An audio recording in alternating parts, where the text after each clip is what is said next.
So we have Venus, the planet of love, on the move? Yes, gotta love that. Venus, the planet of love, left the sign of Libra, and it is now in the sign of Scorpio, joining the new moon in Scorpio on Saturday. So it's kind of the sun's in Scorpio, the moon will be in Scorpio at the end of the week, Venus in Scorpio. So wherever Scorpio is in your chart, you can expect good things to happen, which I think it's about time we can use it all. So for Scorpios... bring it on. Yeah, for Scorpios, it's about them. It's about them promoting their interests, getting their wants and needs, and Scorpio finally feeling the love, because quite honestly, they haven't felt it for quite a while. And with Venus in their sign, if they're single, they'll attract someone. If they're married, their marriage goes well and they get favorable press. And it's all about the Scorpio advancing their interest and their agenda.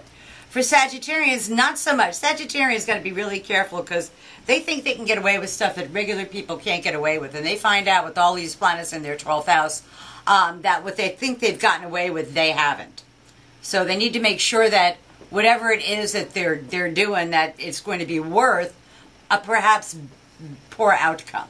So you got to be careful when you do that stuff. For Capricorns, great placement for Venus because it's a matter of achieving a long-standing hope, wish, goal, or objective through the help of your well-placed friends. Again, this is going to require a team effort or a group effort rather than the Capricorn going it alone.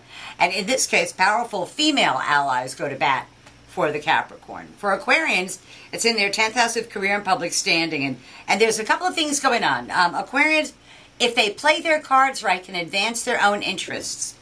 Period. But they got to be careful not to go to any fights they're not expressly invited to attend.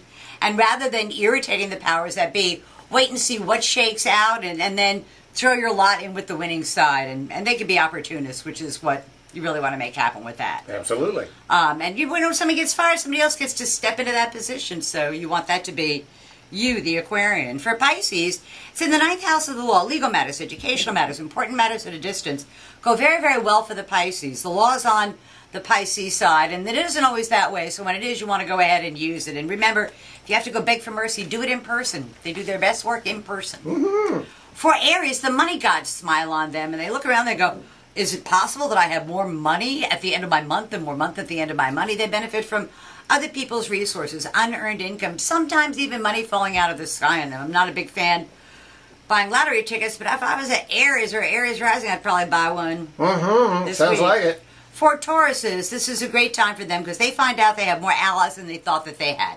They have more friends than they thought that they have, and that although there's been a lot of responsibility heaped on them, they have more help than they've had in the past with that. So, and their marriage and their partnerships go very well for Tauruses. So, happy to say that for your wife. Yes. For Geminis, nothing but hard work awaits, but the good thing is that if they do the work and they put the effort in, they get a really good result with it, which would be kind of nice for our president to get a good result. He'd kind of like that a bit. Geminis everywhere would like that. Health matters finally get resolved, and a work situation works out for them kind of beneficially. So something obstacle that had been in their way gets out of their way. For Cancers, it's about the love. It's about love. It's about the creative principle. It's about finding a way to express your love. And if you're in a healthy, happy relationship, that goes along very well. And if you're not, it's a good time to attract someone that can give a healthy, happy relationship or bring that to your life. It's also a very, very fertile time in your life, those of you who have Cancer daughters. They need to be paying very close attention to that. For Leos, it's in their 4th house of home. Something new comes to light that changes something for the Leo at home. They want to beautify their home. They want to put some money into their home. They want to... Everything is involved in making their home safe and secure and a lovely place to be for the holidays, kind of a thing. It's a very strong time for Leos just to nail down and solidify those foundations. And if they're looking for property, good time to pick that out too, even if they're not planning on living there right away.